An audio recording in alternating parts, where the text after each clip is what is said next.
¿Empezamos nomás, Empecemos. Cata? Todo suyo. Bueno, muchas gracias por la invitación a la presidenta de Recipet. La verdad es que coincidió que me tocó hacer la clase o hablar de trauma abdominal pediátrico para el curso que dio la sociedad y cuando estábamos conversando con la Cata yo les dije a los becados que pudiéramos conversar de lo mismo y aprovechó de pedirme que hiciéramos la misma conversación que íbamos a tener con los becados en el Ezequiel, que la hiciéramos con todos. Así que la idea, más que una clase puntualmente, yo creo que es tratar de, como es algo como bien íntimo, por decirlo de alguna manera, esto no es una clase, sino que más bien conversar y poder transmitir la experiencia, básicamente, porque los conocimientos se pueden estudiar y se pueden leer en cualquier parte. Entonces, yo creo que una de los grandes beneficios que uno tiene de estas conversaciones es poder hacer las preguntas con las cuales uno tiene duda, pero a la vez tratar de aprovechar la experiencia del otro para que uno esté más tranquilo cuando le va a tocar atender a un paciente de alguna característica puntual. ¿Ya? Entonces, voy a basarme en la misma clase que hice hace poquito en la sociedad, y al final, al medio, no sé, Carta, cómo lo tienen planificado. Al final hacemos todas las preguntas. Sí, pueden ir escribiendo las preguntas en el chat y al final dejamos un espacio para discusión. Perfecto.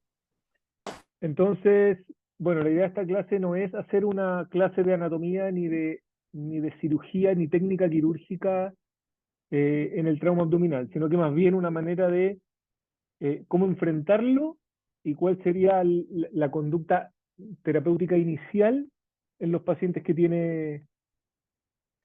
recibimos con estas características o esta patología. ¿Ya? Entonces, algunas generalidades.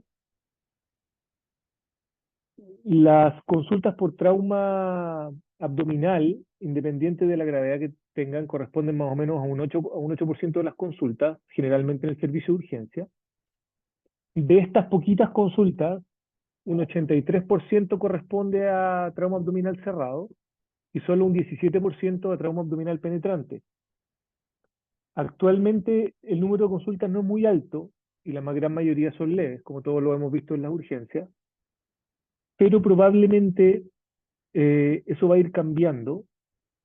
Una, porque el ministerio ya quiere aumentar la edad pediátrica hasta los 18 años, incluso hasta los 20 el objetivo, lo que claramente va a aumentarnos la incidencia de trauma abdominal en los niños, no solo trauma abdominal, trauma en general. Pero como estamos hablando de trauma abdominal, voy a seguir basándome fundamentalmente en ese específico. El 59% de las lesiones que encontramos en los traumas abdominales cerrados son por accidente de tránsito, y el 53% de las lesiones que encontramos en los traumas penetrantes son por arma de fuego. Ahora, este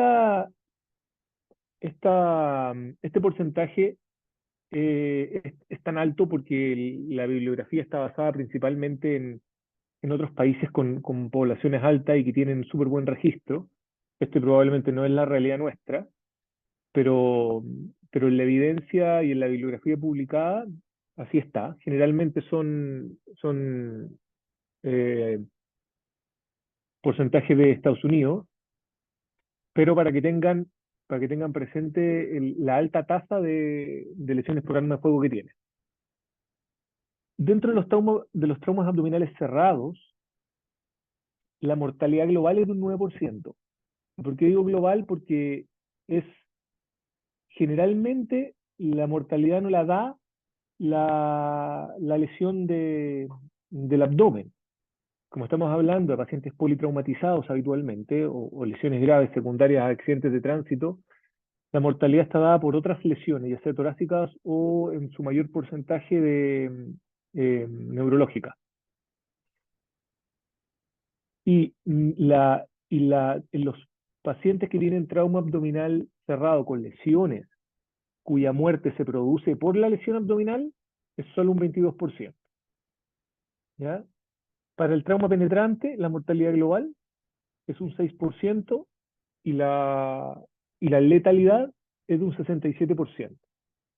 ¿Por qué? Porque están mucho los traumas abdominal por arma de fuego, que generalmente son proyectiles que impactan en el abdomen. Entonces, cuando hay mortalidad se produce efectivamente por las lesiones del abdomen y no por lesiones en otros órganos. De acuerdo al tipo de trauma abdominal, ya sea cerrado o penetrante, vamos a poder encontrar distinto porcentaje de órganos lesionados. En un trauma abdominal cerrado, como pueden ver, los órganos eh, más afectados son siempre los órganos sólidos, ya sea el hígado, el riñón, el vaso, que son porcentajes que se disparan respecto de los otros órganos. Entonces, es lo que tenemos que ir a buscar cuando tenemos un trauma abdominal cerrado. En cambio, en el trauma abdominal penetrante, a pesar de que el hígado tiene un alto porcentaje absoluto, la verdad es que el mayor porcentaje de lesiones se produce en las vísceras huecas. Si consideran el estómago, el duodeno, el intestino delgado y el colon, hacen un porcentaje bastante mayor que la del hígado. Por lo tanto, en los traumas abdominales penetrantes, lo que tenemos que ir a descartar sí o sí es una lesión de víscera hueca. Bueno, como cualquier paciente que evaluamos, cuando se puede, lo más importante en la historia es ver sobre todo el mecanismo de lesión, si es un accidente, el mecanismo del accidente, la energía del accidente, cosas que todas y todos hemos visto en urgencia, porque eso nos va a orientar al tipo de lesión que pueda tener. ¿Ya? Em, Porque muchas veces tenemos pacientes con mínimas lesiones externas que pueden tener lesiones importantes eh, de órganos y con solo hecho de saber la magnitud, la energía del accidente, aunque no tengamos lesiones externas, deberíamos ir a buscarla. En el caso del paciente puntualmente, como en todo, antecedentes personales, alergias, familiares, en el caso de los accidentes, sobre todo si hay más personas lesionadas, qué gravedad tienen las otras personas, las otras lesiones. Y cuando el paciente está consciente, por supuesto que el síntoma cardinal va a ser el dolor abdominal. En el caso de los pacientes de accidentes graves que son traídos por terceros, la verdad es que la historia habitualmente la dan terceras personas, que muchas veces no es muy fiel, entonces uno tiene que basarse básicamente en los hallazgos y en los estudios para poder tomar las decisiones correctas.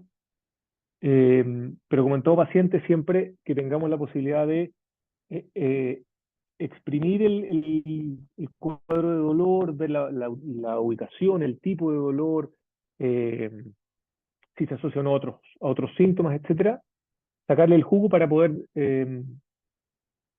solo con la historia, ya empezar a hacernos una idea de a qué nos estamos enfrentando. Cuando recibimos un paciente con trauma abdominal, lo primero es aplicar las guías de trauma del ATLS, con la evaluación primaria hasta la exposición y la desnudar completo al paciente. Generalmente esto lo hacemos con pacientes que llegan, sobre todo, o a veces ya los traen expuestos los mismos personal del SAMU en el caso nuestro, y basándonos directamente en el abdomen, que es el tema de esta charla.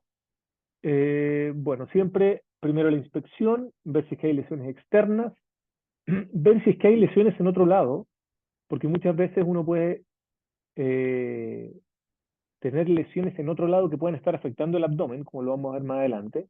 Entonces siempre es importante una inspección completa. Puntualmente en el abdomen, ver si es que hay lesiones, ver si es que hay equimosis, ver si hay cuerpos extraños enterrados, eh, mm, todo lo que nos pueda aportar una buena observación. La percusión básicamente para ver si es que hay timpanismo, pensando en la lesión de la visera hueca, o si es que hay el signo de la ola en caso de hemos peritoneo, pero en realidad lo que más uno busca es el timpanismo. A la palpación, ver si es que está con dolor, si es que hay resistencia muscular, signos de irritación peritoneal. Recordemos que la sangre da, da importante signología peritoneal, y la auscultación, que generalmente en las primeras horas del trauma no nos va a dar mucho, pero sí puede haber un hilio eh, secundario al trauma. Como ya había comentado, la sensibilidad abdominal es nuestro signo cardinal para sospechar alguna patología intraabdominal. Y la distensión o la rigidez, que es básicamente la resistencia muscular por la irritación peritoneal, que eso ya lo habíamos conversado. Las lesiones que podemos ver a la observación nos pueden dar una idea de el tipo de lesiones que puede tener. Habitualmente uno siempre puede encontrarse con sorpresa, sobre todo al principio, y lo más importante es que no existe una relación entre la magnitud de la lesión externa y las lesiones intraabdominales que pueda tener. Eso es básico, ¿ya? O sea, no porque yo vea una mínima equimosis afuera voy a pensar que el trauma es leve y no lo voy a estudiar, o voy a quedarme más tranquilo. En- Solo como ejemplo, les quise poner estas fotografías donde tenemos al lado izquierdo una lesión por el cinturón de seguridad en un trauma, que no solamente nos puede dar lesión en la zona del cinturón, sino que por un aumento de presión, tanto por el accidente como por la presión del cinturón, nos puede dar hasta una hernia diafragmática traumática que está alejada de la zona de la presión. Entonces, eh, es importante tenerlo presente. Y el lado derecho, probablemente a muchos nos ha tocado, que es la típica lesión del manubrio y la bicicleta, que probablemente es lo que nos da más problema actualmente en los traumas abdominales que al menos nosotros vemos en la urgencia. Y bueno, lesiones más evidentes, que aquí probablemente nadie se va a equivocar, pero que son los menos frecuentes, pero solo gráficamente les quería mostrar al lado izquierdo una herida penetrante abdominal con las vísceras exponiéndose a través de la herida, y que nadie va a discutir la necesidad de la cirugía en ese paciente. Y otra cosa importante es que no solamente puedes tener traumatismos penetrantes abdominales con lesiones abdominales, y por eso quise poner esta, esta fotografía, que es un poco cruenta, pero yo he visto más de un par en urgencias, que son los pacientes empalados, ya sea jugando o por abusos sexuales o lo que sea, que pueden tener lesiones importantes intraabdominales por, por objetos que entran a través del ano o por otro lado.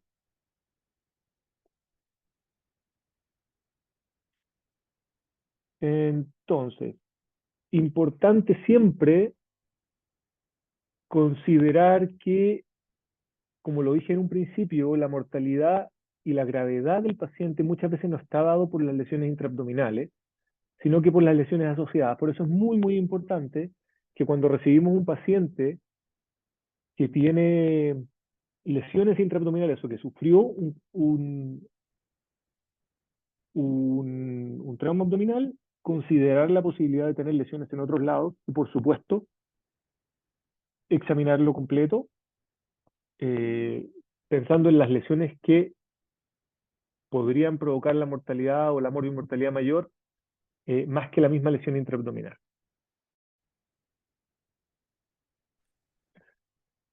Cuando recibimos el paciente, ¿cómo lo vamos a estudiar? La verdad es que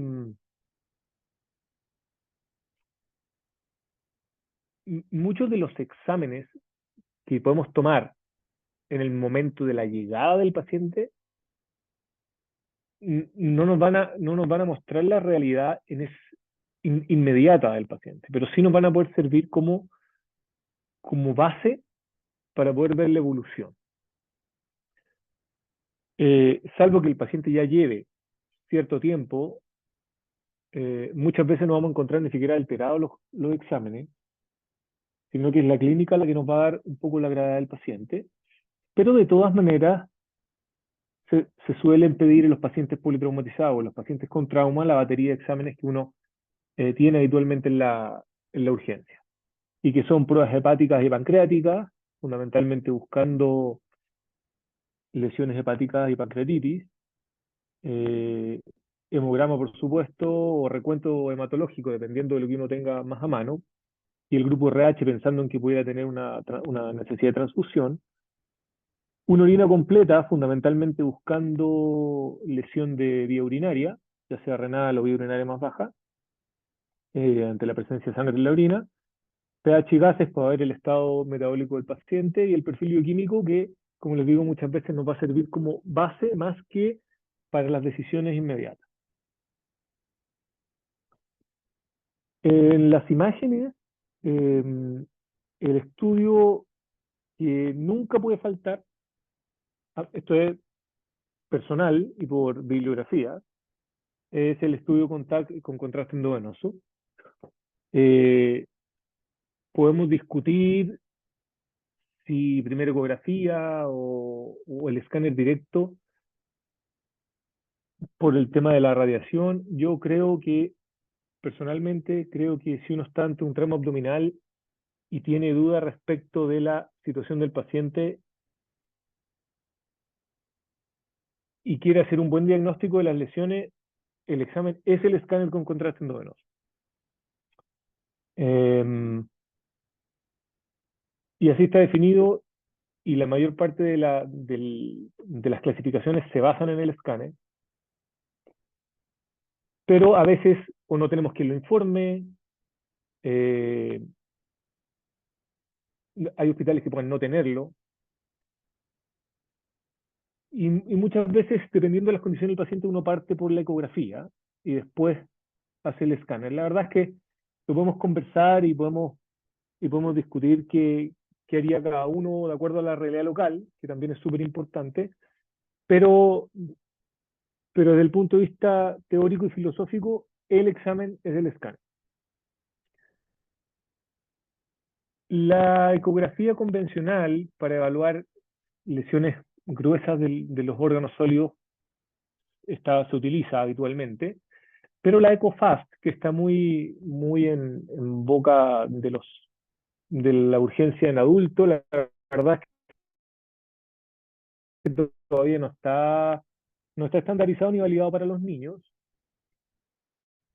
porque la verdad es que lo único que busca el EcoFast es líquido libre, y se han visto lesiones importantes sin gran cantidad de líquido libre, o pacientes que se manejan conservadoramente, con con escasas lesiones y que tienen mucho líquido libre, y la verdad es que eso no le va a dar ni le va a quitar gravedad al paciente. Así que en la práctica en los niños, por el momento no se utiliza en forma habitual.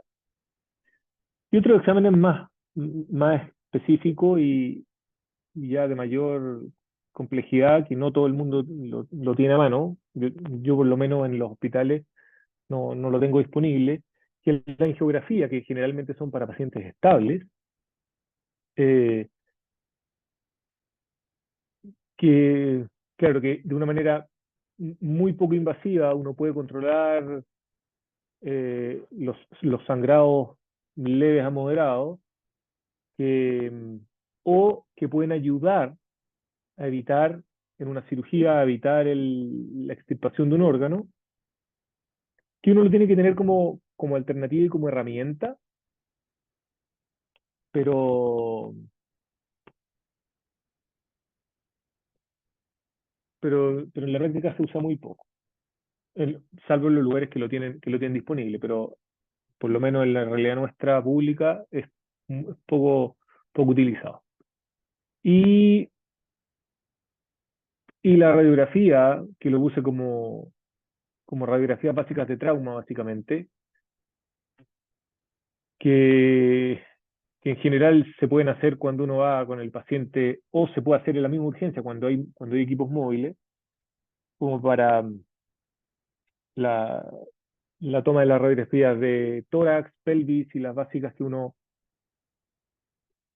pide cuando controla un paciente politraumatizado. La, la laparoscopía o la laparotomía diagnóstica, la verdad es que a mi gusto no deberían utilizarse como diagnóstico, ¿ya? Creo que uno debería ser, en la mayor cantidad de los pacientes posible, debería tener al menos imagen antes de entrar a operar un paciente. Creo que como cirujano, eh, ir con la mayor cantidad de información de lo que me puedo encontrar, aunque siempre hay sorpresas, por supuesto, uno va mucho más orientado a las posibles necesidades, a los insumos que va a necesitar, va preparado con un plan quirúrgico y, y eso acorta los tiempos, uno va de cabeza a lo que le parece mucho más grave y más importante en ese momento. Claro, probablemente en un paciente que está hemodinámicamente inestable, que no responde a volumen, a lo mejor no tenemos ni siquiera tiempo para hacerle nada, pero esos son los menos. Eh, creo que no solo en el trauma abdominal, en cualquier patología, si uno puede ir con imágenes previas a la invasión, siempre es mejor. Y como ejemplos, les, les puse un par de imágenes en escáner que, como se puede ver, en el lado izquierdo, el signo de la flecha nos muestra un hematoma duodenal, un hematoma de la pared duodenal, y el lado derecho un trauma con una lesión hepática importante. Tenemos una fractura esplénica en el lado izquierdo y un trauma renal en el lado derecho. La verdad es que estos son bien exagerados, son ejemplificadores nomás de cómo se vería la imagen en el escáner. Entonces, sí lo habíamos visto. Y solo para mostrarles una, lo que nos puede ayudar la angiografía, que en este caso puntual había una lesión de los dos tercios distales del vaso. Esta es una arteriografía que donde está la flecha blanca al lado derecho, se ve la embolización con coils que se hicieron de las ramas arteriales que irrigaban los dos tercios inferiores del vaso. Entonces lo que se logró es controlar el sangrado que tenía el vaso y, em,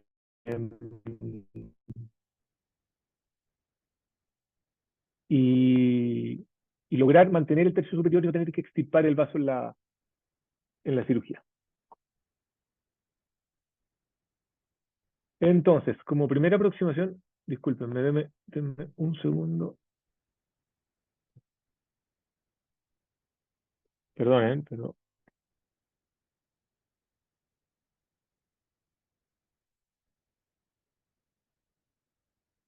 ya. Entonces, esto es lejos lo más importante en cualquier paciente con trauma. Cualquier paciente que llegue con trauma abdominal, lo primero que hay que hacer es considerarlo como hipovolémico, entre comillas. eh, y por lo tanto, una vez que lo recibimos, lo evaluamos, le pusimos una vía venosa, lo primero que hacemos es ver la estabilidad hemodinámica y volemizarlo. ¿Ya? La, lo más importante dentro de la evaluación de cualquier paciente con trauma abdominal es la estabilidad hemodinámica que tenga al momento de llegar.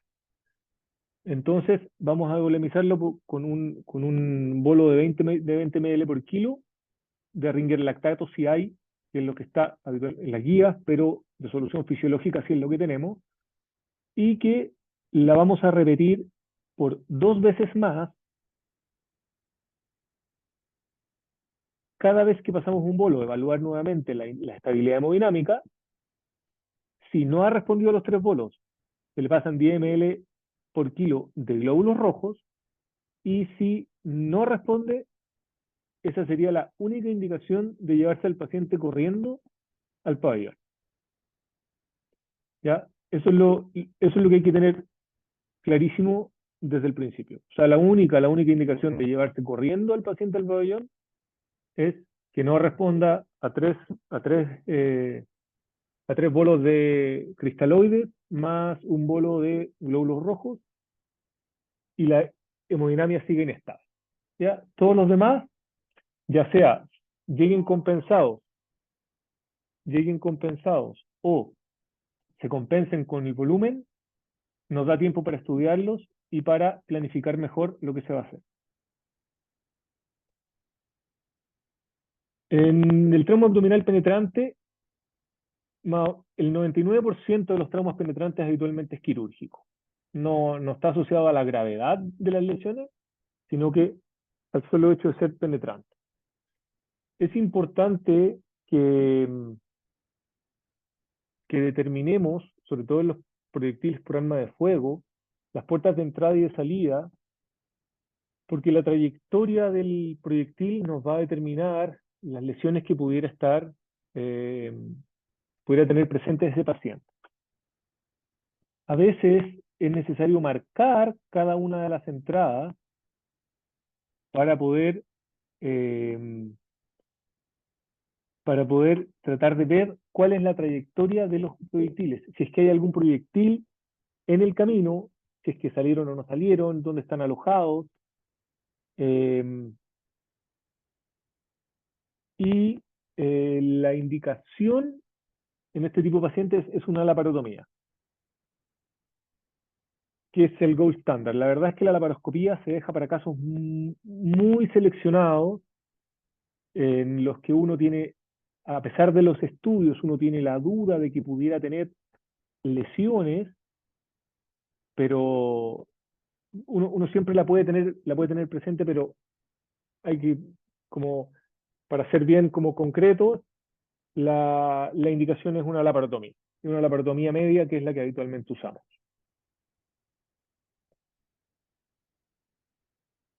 Como ya les había comentado, la indicación quirúrgica en el trauma abdominal es la inestabilidad hemodinámica, que es inmediata, que haya signos de irritación peritoneal,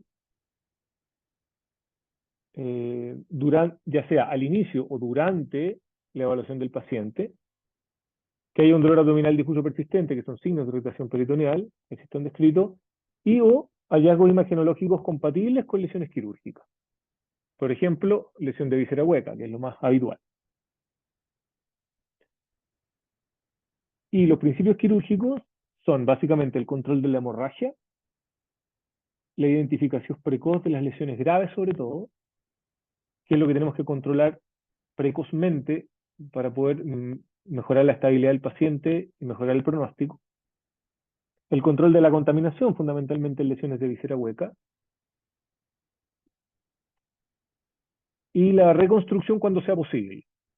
Tenemos que pensar que cuando uno no tiene mucha experiencia o cuando se enfrenta a pacientes que están graves por trauma abdominal, la verdad es que uno siempre tiembla y, y muchas veces trata de resolver todo no siendo necesario.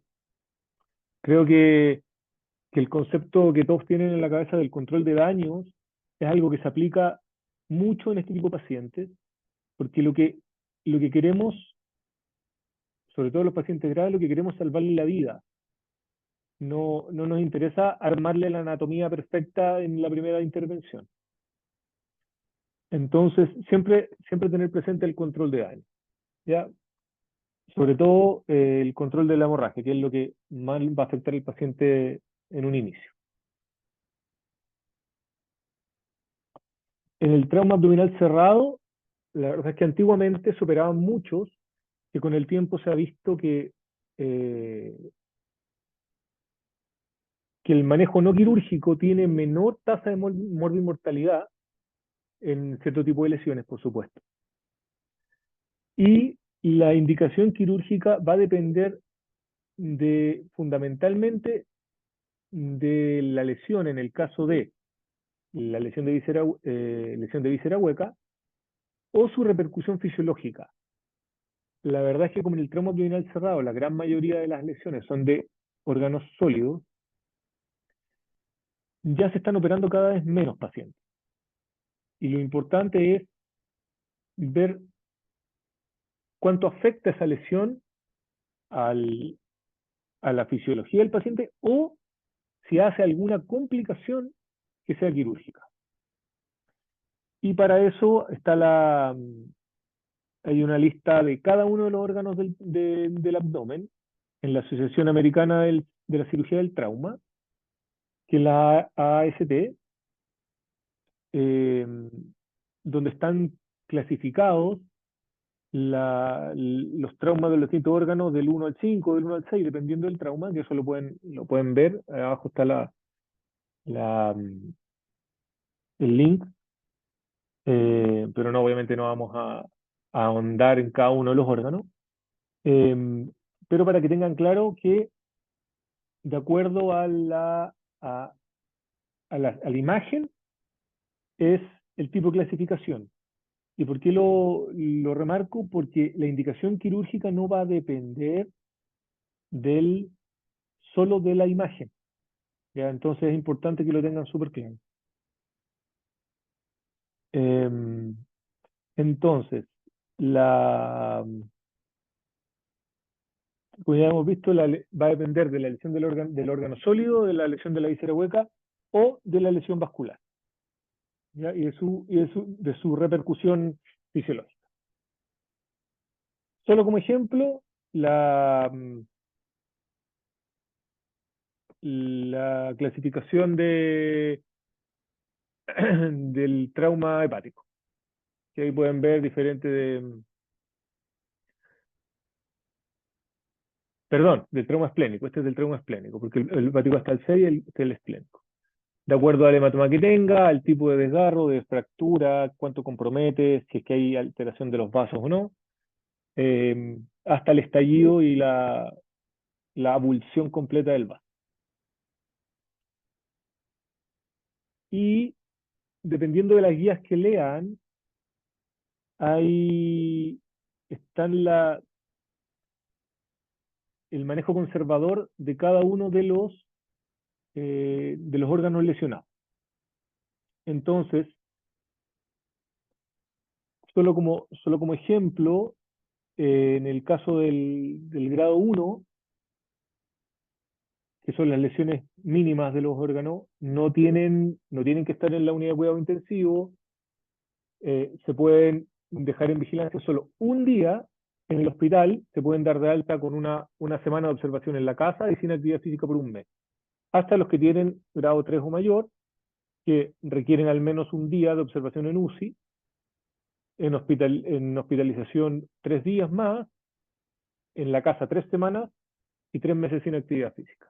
Digo, pero eso depende de las guías que vean. Hay algunos que hablan del concepto del número de trauma más uno para el número de días hospitalizados que tiene que estar.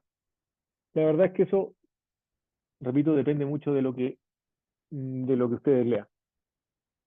Y las alternativas quirúrgicas, como ya lo habíamos comentado, la laparotomía o la laparoscopía, dependiendo de la lesión que estén observando o qué es lo que creen ustedes que puede tener el paciente. El packing o el repacking, que es volver a hacer un packing, la verdad, y que es simplemente empaquetar los órganos para tratar de controlar la hemorragia. Este es la clásica técnica de control de daño, y que en los pacientes muy graves simplemente se hace el packing y no se hace absolutamente nada más cuando no hay un vaso evidente que esté sangrando, que lo que busca es que por compresión se detenga la hemorragia. La embolización, era lo que ya habíamos comentado, que puede ser sola o que puede ser asociada a la cirugía. La extirpación de los órganos, si es que lo amerita, la reparación, obviamente, que es lo que todos buscamos dentro de lo posible. Las prótesis se refiere fundamentalmente a las prótesis que uno pueda poner para disminuir el riesgo de complicaciones en lesiones, por ejemplo, de vía biliar, que a veces uno tiene avulsiones de vía biliar y que hace la reparación, uno puede dejarle prótesis endoluminales para tratar de disminuir el riesgo de estenosis o de filtraciones.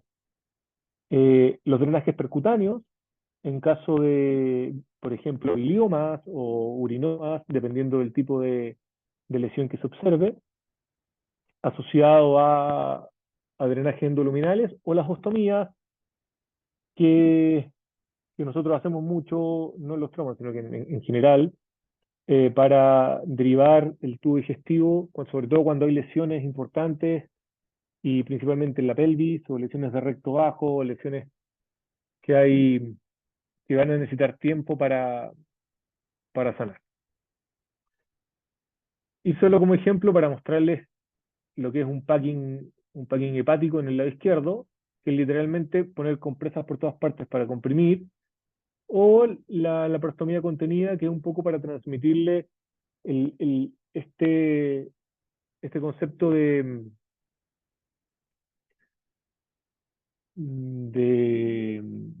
control de daño, que es fundamentalmente tratar de hacer lo mínimo posible para que mejorar la condición del paciente y tener tiempo, si uno está solo, para buscar un colega, para discutir las lesiones, para ver qué alternativas quirúrgicas tengo, sobre todo cuando uno está recién formado y no tiene mucha experiencia, porque no son muchos los casos que uno atiende. Y algunas de las conclusiones, que el aumento de traumas abdominales penetrantes, que como ya se los comentaba al inicio, es algo que tenemos que esperar y por lo tanto probablemente tengamos que tener mejor formación en el tratamiento de pacientes con trauma por el aumento del acceso a las armas, por el aumento de la edad pediátrica, y no solo del trauma abdominal, sino que de patologías que habitualmente las veían solo los adultos, ahora probablemente van a empezar a llegarnos más. Eh, ¿Cuál es la lesión más probable según el tipo de trauma? Que es lo que nos tiene que hacer ir a buscarlo, porque si no lo sospechamos no lo vamos a buscar y no lo vamos a encontrar. Eh, Otra cosa que les comenté, que es tener alto índice de sospecha sin subestimar las lesiones por la falta de signos externos, en el sentido de que podemos no tener ninguna lesión externa y poder tener un compromiso hepático esplénico importante. Si tenemos que elegir un estudio, es el escáner con contraste endovenoso. Y una cosa que quería hacer acá, que siempre, por lo menos a nosotros, algunos hospitales donde he trabajado, es que siempre te alegan que no le pueden hacer el escáner con contraste, porque está con la crea un poco alta, porque no sabemos si es alérgico, porque eh, te pueden dar un montón de excusas, pero creo que para poder hacer un buen diagnóstico y que no se nos vaya a pasar ninguna lesión, el escáner tiene que ser con contraste endovenoso. Antiguamente se hacía con contraste oral, ya no es necesario, la verdad es que los equipos actuales basta con que sea endovenoso para poder tener una sensibilidad y una especificidad casi al 100%. Así que si tienen que elegir siempre el escáner con contraste endovenoso. Y la estabilidad hemodinámica es la que determina la oportunidad y el tipo de tratamiento. Pacientes hemodinámicamente inestables a pesar de la volemización van a pabellón inmediatamente y a pesar de que, perdón, a pesar de que efectivamente son raros los casos, y la posibilidad de hacer un escáner tan, es tan rápido la adquisición de las imágenes actualmente, que es raro el caso en que tengamos que correr a pabellón eh, sin poder tener la necesidad de tener una imagen. Pero desde el punto de vista teórico, esa sería la indicación de llevarlo a pabellón sin nada y ir a lo que encontremos. La inestabilidad a pesar de la volemización. Y eh, por supuesto que el tipo de tratamiento eh, también va a depender uno de la estabilidad hemodinámica y las lesiones que encontremos y su repercusión en el paciente. Eso, como ven, es algo súper general. La idea era, la idea era conversarlo más que otra cosa, un poco transmitir la experiencia y darle así como una visión global. Por supuesto que cada una de las cosas que yo mencioné tiene sus altos, sus bajos, sus matices y podemos hablar mucho rato de cada una de las cosas, pero pero eso era mm, para que tuvieran una visión global. Después podemos discutir el tipo de laparotomía, cuál es la técnica quirúrgica en cada lesión, etcétera, o qué se puede hacer en cada lesión de órgano, pero eso ya no da para otra oportunidad, por supuesto. Doc, muchas gracias por la presentación. Estaba revisando, tenemos algunas preguntas en el chat. José Oces, él es becado de cirugía de la USACH, si no me equivoco. Bueno, agradece la presentación y nos pregunta, ¿es recomendable que al realizar el TAC de abdomen y pelvis, este sea trifásico? ¿Qué nos puede decir sobre eso?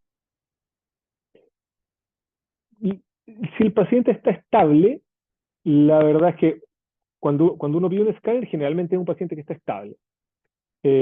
No va a llevar el escáner a un paciente inestable, por lo tanto, la verdad es que hay que hacer los escáneres, hay que hacerlos con los protocolos que te permitan obtener la mayor cantidad de información y poder hacer la mayor cantidad de diagnósticos de las lesiones posible. Por lo tanto, eh, si puedes hacer el trifásico y esperar hasta la fase de eliminación para poder ver, por ejemplo, lesiones de vía urinaria, siempre es recomendable hacerlo. Siempre hay que hacerlo con los protocolos que están estandarizados y establecidos. Cuando uno se sale de esos protocolos, es porque el paciente lo merita. Por ejemplo, está en escáner y se empezó a echar a perder en escáner. Y tú decís, no, ¿sabéis qué? Saquémoslo, llevémoslo a urgencia, volemicémoslo y veamos qué pasó. Si es una lesión que está sangrando o otra cosa. Pero en la medida en que uno pueda cumplir los protocolos para sacarle el mejor provecho a los exámenes, siempre hay que tratar de hacerlo. Muchas gracias, doctor. Pamela nos comenta, en el manejo conservador, el paciente va a estar con dolor y resistencia, lo que no significa que hay que operar. Es más bien la evolución del dolor asociada a inestabilidad hemodinámica lo que nos ayudará a decidir. ¿Nos puede contar, Doc, un poco Así en es. qué escenarios tendríamos, claro, que meter a pabellón a un paciente con un trauma cerrado, por ejemplo?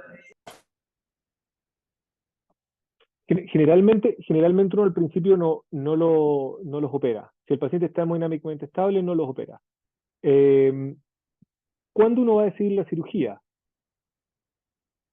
Eh, caídas caídas de hematocrito persistentes, por ejemplo, con compromiso, con requerimientos de transfusiones frecuentes, es decir, vemos que hay algo sangrando, bueno, puede ser quirúrgico abierto o embolización o algún procedimiento, ¿ya?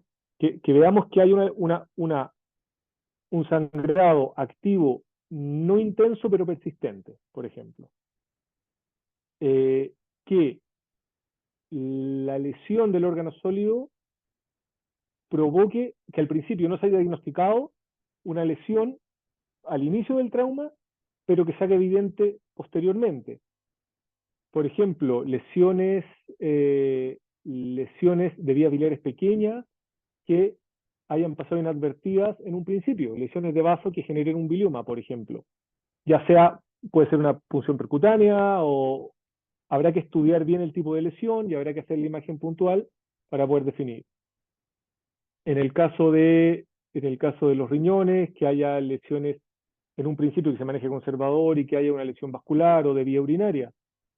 También hay alternativas que pueden ser menos invasivas que la cirugía propiamente tal, pero, pero por ejemplo, una abulsión de vaso en un paciente que en un principio puede estar contenido, puede haber un hematoma que esté conteniéndose el paciente inestable y que por alguna razón se abra el peritoneo y que se haga inestable. Es efectivamente la evolución del paciente la que nos va a decir y la estabilidad hemodinámica lo que nos va a determinar si tenemos que operar o no a un paciente. Y no la lesión, en la imagen, efectivamente. Doc, muchas gracias. Otras preguntas que nos hicieron por redes respecto al packing. ¿Cuánto tiempo se puede mantener? Que entiendo que sería como con un packing o un repacking. ¿Y qué pasa si posterior al packing mi paciente sigue inestable? Explorarlo de nuevo, cambiar la técnica.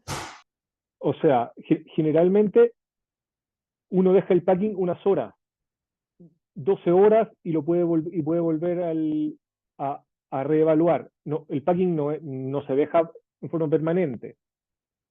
Como les comentaba, el packing es simplemente control de daño. Eso no ha resolvió la inestabilidad hemodinámica, entre comillas, pero no ha resuelto el problema.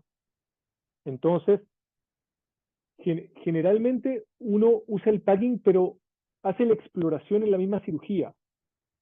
Tiene que ser un paciente muy, muy grave para que uno le meta las compresas y tenga que salir corriendo el paciente.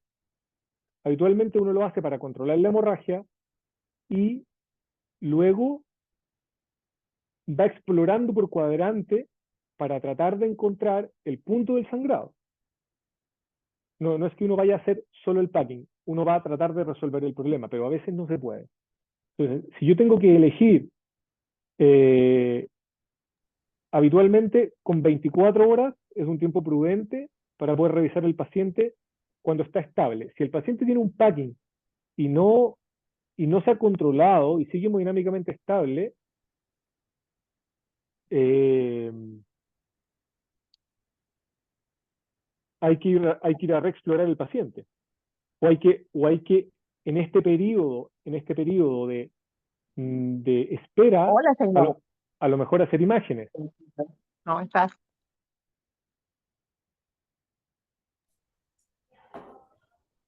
Perdón, se abrió un micrófono ahí, lo silenciamos. Gracias, Doc.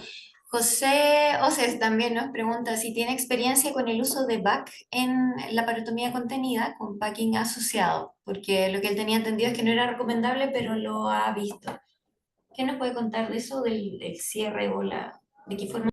Mira, la verdad es que la utilización, sí, la teoría dice que uno no debería usar un sistema aspirativo en un paciente con una hemorragia. Yo también lo he visto usar. Yo personalmente no lo he usado nunca. Así que experiencia en el uso de BAC en un paciente con packing o la parostomía contenida por hemorragia, yo no he usado, así que no les podría decir. Pero efectivamente, la teoría dice que sería una de las contraindicaciones del BAC, una hemorragia activa.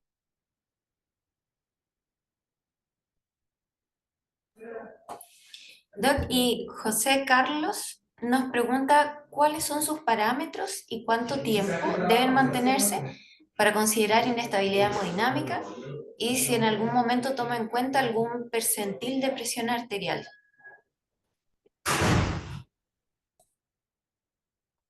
Mira, la verdad, el, uno se basa en los parámetros de frecuencia cardíaca, de presión arterial, sobre todo también en el control del hematocrito, porque muchas veces los pacientes pueden estar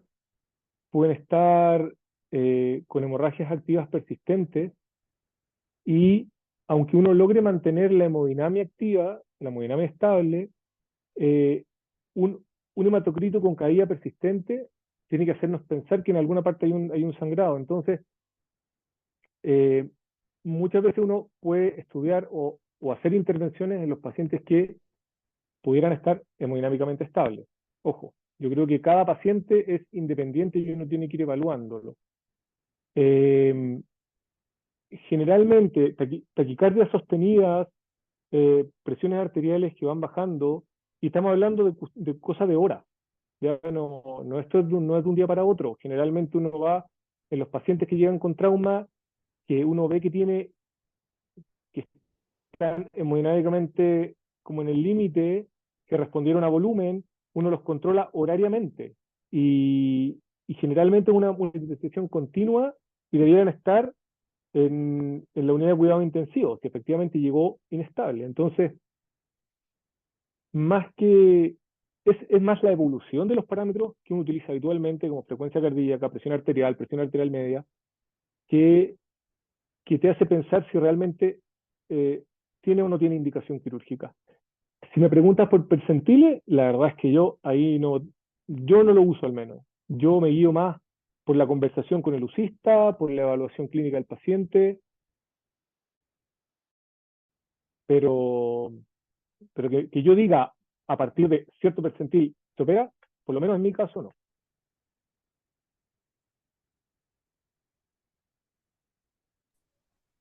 Gracias, Doc. Yo tenía una pregunta respecto a lo que nos mostró de fotos de pacientes eviscerados. En ese escenario, ¿de igual manera nos beneficiaríamos de tomar un TAC, a pesar de tener una lesión súper evidente como lo es, por ejemplo, la evisceración? Esto a raíz Si el del paciente, caso que tuvimos. si el paciente está estable, sí. ¿Por qué? Porque tú estás pensando que lo único que tiene es una herida en la pared abdominal por donde se está saliendo el intestino, pero tú no sabes qué tan largo era el arma. Puedes tener una lesión vascular posterior, puedes tener lesiones en otros órganos, y, y lo que trato de transmitir es que la idea es que poder hacer el diagnóstico de todas las lesiones que tenga el paciente.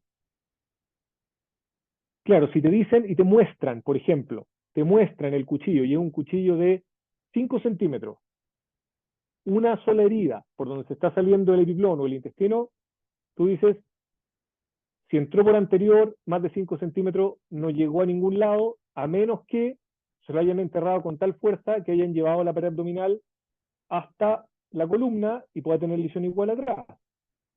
Entonces, claro, si tuviéramos que generalizar, te diría que sí, pero creo que también hay que aplicar el criterio y cada paciente es diferente, la historia es diferente. Es distinto que haya sido otro niño que no tiene fuerza y que apenas pasó a la pared abdominal, a que haya sido un adulto en un asalto y que pueda tener una lesión mayor. Por eso que hay que considerar todo, hay que considerar la historia, hay que considerar el examen físico y con eso decidir. Pero si tuviera que globalizar, es decir, prefiero hacer un TAC de más en una lesión de abdomen que se me pase una lesión, porque a lo mejor voy a reparar el intestino y después 2 días más voy a tener una complicación de otra cosa que podría haber visto, por ejemplo, una lesión de vía urinaria, si es que fue a uno de los lados y llegó hasta atrás, ¿me entiendes? Entonces, es mi opinión. Creo que hay que aplicar el criterio siempre, pero las guías están hechas para que no se nos pasen cosas y tratar de sacar la emoción y el pensamiento personal en la práctica. Súper, muchas gracias, Doc. No sé si hay más preguntas en la gente que está conectada. Llegamos a tener en algún minuto 70 personas, así que estamos súper contentos.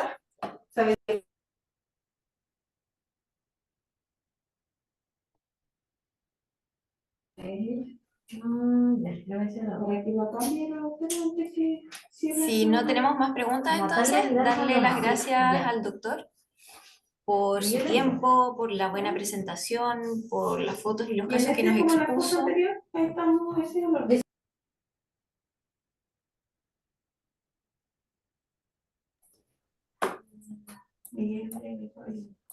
Ya, no tenemos más preguntas en el chat. Doc, palabras de cierre. Darle las gracias por su tiempo, por la presentación. No, de nada, muchas gracias por la invitación, espero que les haya ayudado. La verdad es que es un tema súper árido y que tiene muchas variantes.